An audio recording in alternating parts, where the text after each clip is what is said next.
Welcome to day 2 of me impulsively deciding to redo my powder room while my husband is away for the week.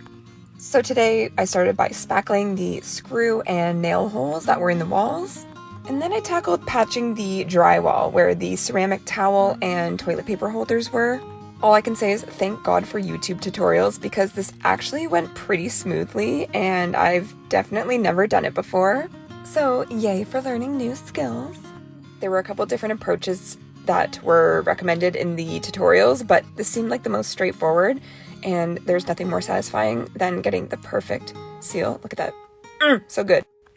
I did, however, come to find out that the drywall mud that we had in our house from a couple of years ago was very moldy, so I had to take a trip to the Holy Land to Home Depot.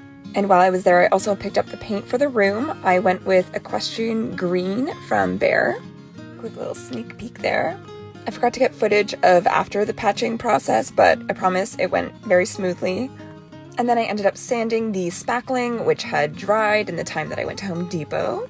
And to finish the day off, I taped everywhere except for the walls that I would be sanding the drywall mud tomorrow, just to get that all prepped up for paint, because I can't wait to paint.